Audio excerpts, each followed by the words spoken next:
are going to start a new chapter of microeconomics of 11th class. Chapter name is price elasticity of demand. Students, जैसा कि आपको पता है, you already know that in previous video we have already discussed about the basic aspect of demand. Chapter name theory of demand हमने consider किया था पिछले में, जहां हमने various aspect of demand consider किए थे और वहां पे एक टॉपिक हमने कंसीडर किया था लॉ ऑफ डिमांड. हम मैंने बात की थी कि all the other things remain constant, there is a negative relationship exists in price and quantity demand of a commodity. Now talking about the price elasticity of demand, ये based है mainly पिछले chapter पे. पिछले chapter में हमने देखा था कि जब भी किसी कमोडिटी के प्राइस में कोई चेंज होता है तो उस रिस्पॉन्स का इंपैक्ट उसकी क्वांटिटी डिमांड के ऊपर भी आता है, यानी प्राइस के रिस्पॉन्स में क्वांटिटी डिमांड भी क्या होती है, चेंज होती है. ठीक है, वहां हमने बात की थी एक्सटेंशन ऑफ डिमांड की और कॉन्ट्रैक्शन ऑफ डिमांड की.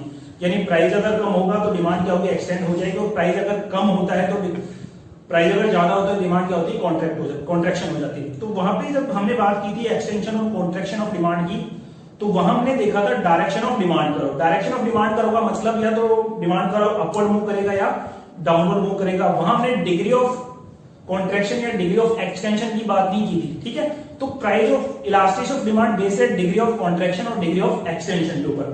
यानी अब हम मेजरमेंट करेंगे कि अगर एक गिवन चेंज हम लेके आते हैं, एक एग्जांपल के थ्रू मान लो कंसीडर करो, मान लो हमने प्राइस में 10% चेंज किया तो उस 10% की एवरेज में क्वांटिटी डिमांड में कितना चेंज आएगा. ठीक है, तो यहां वही हम चीजें पढ़ेंगे लॉ ऑफ डिमांड के बेसिस पे, लेकिन यहां डायरेक्शन ऑफ डिमांड नहीं देखेंगे हम.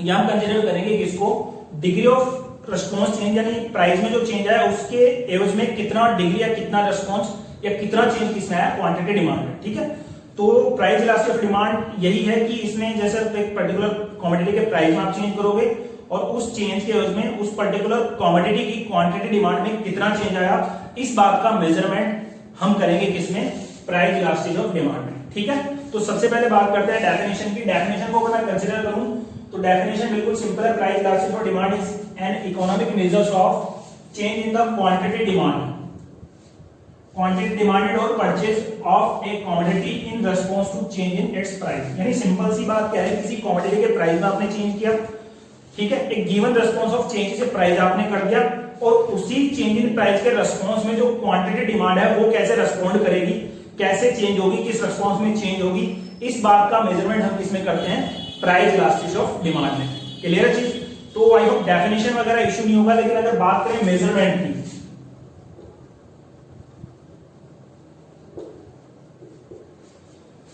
मेजरमेंट की अगर बात करें तो यहां मेनली मुझे कंसीडर किए गए दो मेथड, लेकिन हम इसमें डिस्कस करेंगे तीसरा मेथड. ठीक है, यहां पे दो मेथड मुझे सिलेबस के अकॉर्डिंग दिए गए, लेकिन जो थर्ड मेथड है टोटल एक्सपेंडिचर मेथड, उसको भी हम कंसीडर करेंगे इसी पर्टिकुलर वीडियो में. तो मेजरमेंट के मेनली मेरे पास दो ही मेथड है सिलेबस के अनुरूप, जिसमें पहला मेथड क्या है, परसेंटेज चेंज मेथड, जिसका दूसरा नाम है प्रोपोर्शनेट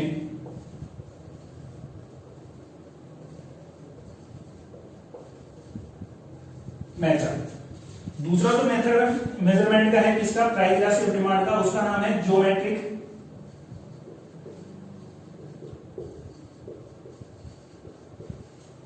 मेथड.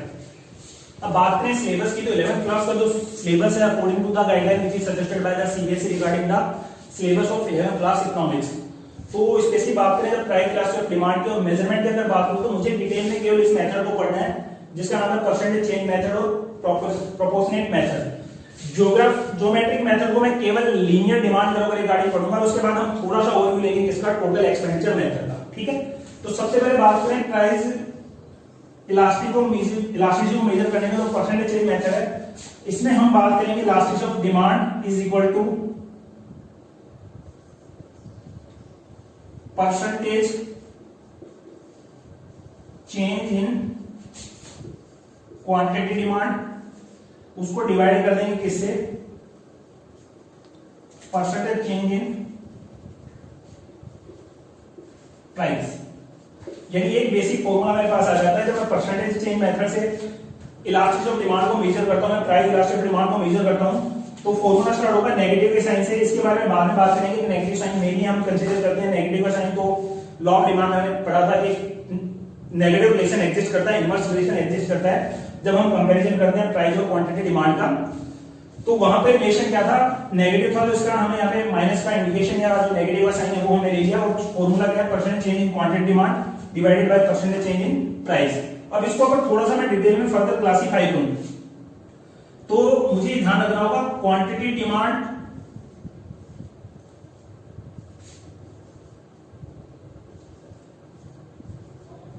ये फॉर्मूला मेरे पास निकल के आता है, जहां मैं बात करूंगा तो क्या वन है वो करंट डिमांड की बात कर रहा है, जो इनिशियल डिमांड है उसकी बात कर रहा है। क्या होगी अगर बात करें तो ओल्ड डिमांड, जो पहली डिमांड थी उसकी बात कर रहा है। P1 की बात करें तो जो न्यू प्राइस है उसकी बात कर रहा है, जैसे चेंज जो हमने किया प्राइस में। और P जो है वो इंडिकेट करता है किसको, ओल्ड प्राइस को, या जो बिफोर चेंज प्राइस था उसको। ठीक है, तो यहाँ पे क्या हुआ, क्या करता है, न्यू डिमांड को इंडिकेट करता है। क्या वो इंडिकेट करता है, जो बिफोर चेंज क्वांटिटी डिमांड है वो P1 न्यू प्राइस को इंडिकेट करता है, जो चेंजेबल प्राइस है वो, और P किसको इंडिकेट करता है, ओल्ड प्राइस को। ठीक है, तो यहाँ पे मुझे कैलकुलेशन किसका करना है, अगर इस फॉर्मूले को मैं फर्दर लिखूं, अगर फर्दर मैं इस फॉर्मूले को इनहेंस करूं तो मुझे जो मिलेगा वो मिलेगा चेंज इन क्या अपॉन, और इसको चेंज इन P। ठीक है, अब इस फॉर्मूले के बेसिस पे अगर मैं इसको यहां से लेके जाऊंगा तो ये जो फॉर्मूला है कुछ ऐसा लिखा जाएगा, इसको मैं लिख सकता हूं चेंज इन क्या अपॉन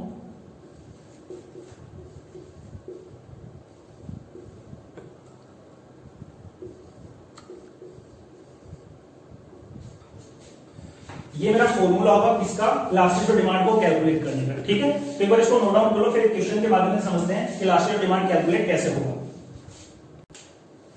अब मेरे सामने दो क्वेश्चन गिवन है, जिनके माध्यम से मैं जो परसेंटेज चेंज मेथड है और प्रोपोर्शनेट मेथड है उसके माध्यम से इलास्टिक डिमांड को कैलकुलेट करूंगा। अब मुझे पता है इलास्टिक डिमांड का जो फॉर्मूला है वो मेरे पास ये गिवन है। ठीक है, फर्स्ट क्वेश्चन में बात करें, जो ओल्डर प्राइस है वो ₹4 है, न्यू प्राइस जो है वो ₹2 है। ठीक है, तो यहाँ पे चेंज इन प्राइस को अगर मैं कैलकुलेट करूं तो P1 माइनस P, ये कितना होगा 2 4, तो ये आ गया -2। उसके बाद बात करें जो क्वांटिटी ऑर्डर थी वो कितनी थी, जब प्राइस चालू होता तो 1 यूनिट डिमांड करते थे, और जो न्यू डिमांड है after the effective change in price वो कितनी होगी 4 यूनिट। तो यहाँ पे अगर मैं चेंज इन क्या की बात करूं, चेंज इन क्वांटिटी की बात करूं तो ये क्या होगा, क्या 1 माइनस क्या होगा, तो ये कितना हो गया 4 माइनस 1 दैट इज 3 यूनिट्स। अब ये इफेक्टिव चेंजेस मुझे गिवन है, इनको मैं इस फॉर्मूला में पुट करूंगा तो कैलकुलेशन जो मेरा आंसर निकल के आएगा वो होगा, यहां पे मैं लिख लेता हूं elasticity of demand is equal to P upon change in P। तो मुझे जो जो गिवन उनको मैं फॉर्मूले में पुट कर देता हूं। Elasticity of demand is equal to order price कितना है 4, जो क्वांटिटी है वो कितनी है 1, मल्टीप्लाई करेंगे चेंज इन क्या कितना था 3 यूनिट, और चेंज इन P कितना है -2। ठीक है, तो इस फॉर्मूले को अगर मैं कैलकुलेट करने की कोशिश करूं तो इसका जो अल्टीमेट सॉल्यूशन मेरे पास निकल के आएगा वो यहां से क्या होगा, माइनस से माइनस हटा सकते हैं 2 और ये इतना आएगा, तो इलास्टिक डिमांड कितना होगा 6। ठीक है, अगर मैं कैलकुलेट करता हूं इस फॉर्मूले के हिसाब से तो माइनस से माइनस कट जाएगा, उसके बाद जो 2 यहां पे हो जाएगा, 2 अगर 4 तक होगा तो 2 × 3 कितना होगा 6, जो प्राइस इलास्टिक और डिमांड है वो कितनी यहां पे 6। दूसरे क्वेश्चन के रिगार्डिंग बात करूं, सेम फॉर्मूले अगर कैलकुलेट करता हूं तो यहां पे जो चेंज इन P है वो मेरे पास कितना होगा P1 माइनस P, तो P1 कितना है 7 माइनस 5 दैट इज 2, और उसके बाद अगर बात करें चेंज इन क्वांटिटी डिमांड की तो ये 12 यूनिट्स माइनस 20, तो ये कितना आ गया -8 यूनिट्स। अब यहां पे फिर वही प्रोसेस मुझे फॉलो करना है, फॉर्मूला है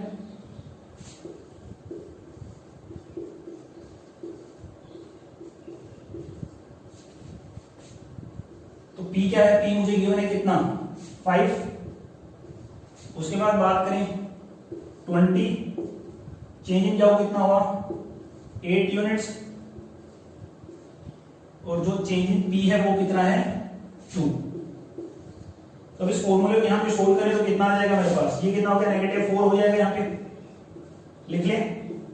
तो ये इलास्टिसिटी ऑफ डिमांड जो आएगा ये -1, या फिर इसको हम कंसीडर कर सकते हैं जब मल्टीप्लाई करेंगे माइनस माइनस तो कितना हो जाएगा प्लस, ये कितना हो गया elasticity of demand is equal to 1। ठीक है, तो ये दो क्वेश्चनों के माध्यम से हमने समझा कि how to calculate price elasticity of demand और elasticity of demand respect to या with the help of percent change और प्रोपोर्शनल मेथड। अब हम बात करेंगे किसकी, ज्योमेट्रिक मेथड की। एक बार इन क्वेश्चंस को आप नोट डाउन अगर करना चाहें तो नोट डाउन कर लो, फिर अपन आगे डिस्कस करते हैं। अब बात करते हैं ज्योमेट्रिक मेथड है regarding the measurement of elasticity of demand. अब ज्योमेट्रिक मेथड क्या करता है कि ये मेनली मेरे सिलेबस में अगर मैं बात करूं तो किसी लीनियर डिमांड कर्व रिगार्डिंग मुझे कंसीडर करना है, यानी various kind of demand curve जो उनको मुझे ध्यान नहीं रखना, मुझे सिर्फ ये समझना है कि लीनियर डिमांड कर्व जो होता है, जो स्ट्रेट लाइन डिमांड कर्व होता है, उसके ऊपर ज्योमेट्रिक मेथड की सहायता से with the help of geometric method how to calculate elasticity of demand. ठीक है, पहले बात करते हैं फॉर्मूले की। जब ज्योमेट्रिक मेथड में क्या होता है कि इलास्टिसिटी ऑफ डिमांड का जो फॉर्मूला है उसमें हम लिखते हैं कि लोअर सेगमेंट, इसको हम डिवाइड करेंगे किससे, अपर सेगमेंट से। ये हमारा फॉर्मूला रहेगा इलास्टिसिटी ऑफ डिमांड को कैलकुलेट करने के। लोअर सेगमेंट को डिवाइड किससे कर देंगे, अपर सेगमेंट से, जब भी हम ज्योमेट्रिक मेथड की बात करते हैं। क्योंकि ज्योमेट्रिक मेथड में क्या होता है कि डिमांड कर्व के ऊपर जितने भी पॉइंट्स हैं उन पॉइंट्स को कंसीडर करते हैं, उन पॉइंट के बेसिस पे क्या होता है इलास्टिसिटी ऑफ डिमांड का कैलकुलेशन होता है, जिसका फॉर्मूला क्या है, lower segment divided by the upper segment. ठीक है, तो अब सबसे पहले अगर बात करें पॉइंट पी की, तो पी के ऊपर जो इलास्टिसिटी ऑफ डिमांड है वो क्या होगी, इक्वल टू 1 होगी।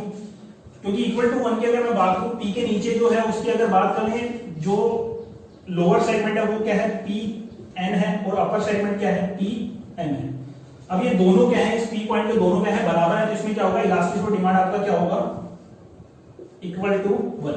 ठीक है, उसके बाद बात करें ए की, तो ए पॉइंट के ऊपर अगर मैं कंसीडर करूं तो इलास्टिसिटी ऑफ डिमांड क्या होगा, ग्रेटर देन 1। क्योंकि यहां पे क्या है कि अगर पॉइंट ए पे अगर बात करेंगे तो यहां हम देख रहे हैं कि पॉइंट ए के नीचे जो लोअर सेगमेंट है, अगर मैं बात करूं lower segment greater than upper segment, ये मुझे पता लग रहा है। ये क्या है, लोअर सेगमेंट है, अगर मैं बात करूं किसके लिए, पॉइंट ए के, और ये क्या है, अपर सेगमेंट है। ठीक है, तो यहाँ पे फॉर्मूला जो जिस फॉर्मूले को अप्लाई करूंगा, lower segment upon upper segment, तो इलास्टिसिटी ऑफ डिमांड क्या होगा, ग्रेटर देन 1। ठीक है, उसके बाद बात करें पॉइंट बी पे। पॉइंट बी को अगर कंसीडर करो तो लोअर सेगमेंट क्या है, कम है, और अपर सेगमेंट क्या है, ज्यादा है। तो यहाँ पे क्या होगा, इलास्टिसिटी ऑफ डिमांड क्या हो गया, लेस देन 1। क्योंकि यहाँ पॉइंट बी पे कंडीशन क्या है कि आपका lower segment less than upper segment है। ठीक है, तो ये हमारा फॉर्मूला था किसके ऊपर, कैलकुलेशन का, किसके बी पॉइंट का बात करें तो यहाँ पे इलास्टिसिटी ऑफ डिमांड क्या है आपका, लेस देन 1 है। उसके बाद बात करें पॉइंट एन पे। अगर पॉइंट एन पे बात करूं तो यहां मुझे पता होगा कि पॉइंट एन के अगर मैं कंसीडर कराऊं तो लोअर सेगमेंट क्या है मेरा, 0 है, और उसके बाद जो अपर सेगमेंट है वो क्या है, कंप्लीट है। मान लो एन टू एन उसको कंसीडर कर लूं मैं। ठीक है, तो जब मैं किसी चीज को 0 से अगर मैं डिवाइड करूंगा, सॉरी, अगर किसी पर्टिकुलर वेरिएबल से मैं कहूं कि 0 को किसी वेरिएबल से मैं डिवाइड करूंगा, तो उस केस में जो वैल्यू होगा वो क्या आएगा, 0। तो एन पॉइंट पे अगर मैं बात करूं तो मेरा इलास्टिसिटी ऑफ डिमांड क्या है, 0। उसके बाद बात करें एम, तो एम पॉइंट पे इलास्टिसिटी ऑफ डिमांड क्या होगा मेरा, इनफिनाइट या इनफाइनाइट, जिसको मैं डिफाइन नहीं कर सकता। क्योंकि यहाँ पे क्या है कि सिचुएशन क्या हो जाएगी, यहाँ पे अगर बात करूं पॉइंट एम के ऊपर, तो यहाँ पे जो मेरे पास अपर सेगमेंट है वो क्या है, ज्यादा है, और नीचे क्या है, 0 है। ठीक है, तो जब मैं 0 से किसी चीज को डिवाइड करूंगा तो वो भी क्या होगा, डिफाइन नहीं कर सकता उसको, अनडिफाइन है, तो वो क्या होगा, इनफाइनाइट। तो ये हमारा मेथड था, ज्योमेट्रिक मेथड, जिसमें हम कैलकुलेट करते हैं कि डिमांड कर्व के ऊपर जो वेरियस पॉइंट इंडिकेट किए गए हैं, जो वेरियस पॉइंट है वहां पे मुझे कैलकुलेट करना है किसका, इलास्टिसिटी ऑफ डिमांड का। अगर मैं सिंपल से तरीके से इसको समझने की कोशिश करूं तो मेरे पास एक एरिया है एमपी, तो इस एरिया में जो भी मेरा इलास्टिसिटी डिमांड का होगा वो क्या होगा, ग्रेटर देन 1 होगा। इससे ऊपर पॉइंट पी पे मुझे पता है इलास्टिसिटी ऑफ डिमांड क्या है, इज इक्वल टू 1। ठीक है, और उसके बाद बात करें पी एन, तो इस एरिया में इलास्टिसिटी ऑफ डिमांड क्या होगा, लेस देन 1। ठीक है, लेकिन मुझे ये भी ध्यान रखना है पी पे क्या है, इलास्टिसिटी ऑफ डिमांड क्या है, 1। ठीक है, तो ये हमारा ज्योमेट्रिक मेथड था। अब हम थोड़ा सा बात करते हैं किसकी, टोटल एक्सपेंडिचर मेथड की। आप इनको एक बार नोट डाउन कर लीजिए, उसके बाद एक्सपेंडिचर मेथड की बात करते हैं, टोटल एक्सपेंडिचर मेथड। अब हम बात करते हैं टोटल एक्सपेंडिचर मेथड की। टोटल एक्सपेंडिचर मेथड आपके सिलेबस का पोर्शन नहीं है। सिलेबस में केवल आपको इतना ध्यान रखना है कि परसेंटेज ऑफ चेंज मेथड है वो, और geometric method in case of linear demand curve is applicable. ठीक है, लेकिन क्योंकि अब सिलेबस में गिवन है, एक बार समझ लेते हैं टॉपिक है relationship between price, elasticity of demand and total expenditure. पहले टोटल एक्सपेंडिचर मेथड की बात करें कि how to calculate elasticity of demand with the help of total expenditure method. तो यहाँ कुछ कंडीशन मुझे मेंशन की गई है कि अगर आप प्राइस में चेंज करते हो, प्राइस में चेंज करने के बाद there will be no change in total expenditure, या मैं कहूं कि टोटल एक्सपेंडिचर आपका क्या है, कांस्टेंट है, तो उस केस में जो इलास्टिसिटी ऑफ डिमांड आपका होगा वो इक्वल टू 1 होगा। ठीक है, यानी चाहे प्राइस इंक्रीज हो डिक्रीज हो, टोटल एक्सपेंडिचर स्टिल कांस्टेंट है, यानी उस पे कोई इंपैक्ट अगर नहीं आ रहा तो उस केस में हम कह सकते हैं कि इलास्टिसिटी डिमांड क्या होगा आपका, इक्वल टू 1 होगा अगर टोटल एक्सपेंडिचर कांस्टेंट है given respect response change in price, उस केस में। अब बात करते हैं दूसरे केस में। दूसरा केस क्या है कि यहां पे अगर टोटल एक्सपेंडिचर आपका इंक्रीज हो रहा है, अगर टोटल एक्सपेंडिचर इंक्रीज हो रहा है तो उस केस में हम कहेंगे elasticity of demand is greater than 1। ठीक है, यानी कंडीशन क्या है कि जब प्राइस कम होगा तो टोटल एक्सपेंडिचर क्या होगा, इंक्रीज होगा, और प्राइस अगर इंक्रीज होता है टोटल एक्सपेंडिचर क्या होगा, डिक्रीज हो जाएगा। ठीक है, तो टोटल एक्सपेंडिचर जहां भी इंक्रीज होता है उस केस में हम बात करेंगे elasticity of demand is greater than 1।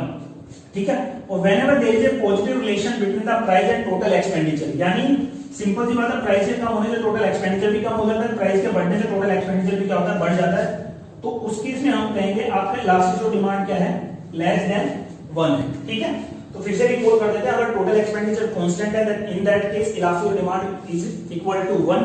If total expenditure is increasing in that case elasticity of demand is greater than 1।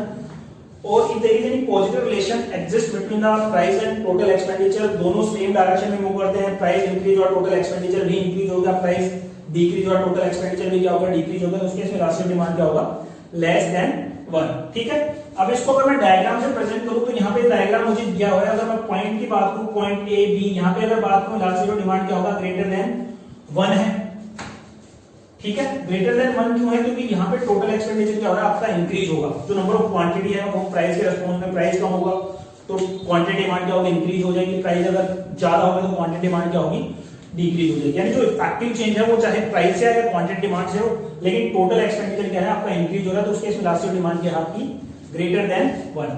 दूसरे स्टेज पर अगर बात करूं तो यहाँ पे इलास्टिसिटी डिमांड क्या है आपकी, इक्वल टू 1 है, क्योंकि यहाँ पे जो प्राइस में चेंज आ रहा है उस चेंज का टोटल एक्सपेंडिचर पे कोई इंपैक्ट नहीं आ रहा। ठीक है, यानी जितना परसेंटेज चेंज होता है किसमें प्राइस में, उतना ही क्या होता है, क्वांटिटी डिमांड क्या होती है, उसी प्रोपोर्शन में क्या होती है, इंक्रीज हो जाती है। तो यहाँ पे इलास्टिसिटी डिमांड क्या है आपकी, इक्वल टू 1। ठीक है, और जो थर्ड केस मेरे पास बचता है, यहाँ पे हम बात करूं इलास्टिसिटी डिमांड क्या है, लेस देन 1। यहाँ पे लेस देन का मतलब क्या है कि अगर प्राइस कम होगा तो क्वांटिटी डिमांड भी क्या होगी, कम हो जाएगी, सॉरी टोटल एक्सपेंडिचर भी क्या होगा, कम हो जाएगा, और अगर प्राइस आपका इंक्रीज होता है तो टोटल एक्सपेंडिचर भी क्या होगा, इंक्रीज हो जाएगा। ठीक है, तो ये हमने मेथड कंसीडर किए हैं regarding the calculation of elasticity of demand. ठीक है, तो आई होप ये सब आपको समझ में आ गया होगा। नेक्स्ट वीडियो में बात करेंगे factors which is affected the price elasticity of demand. Till then thank you so much.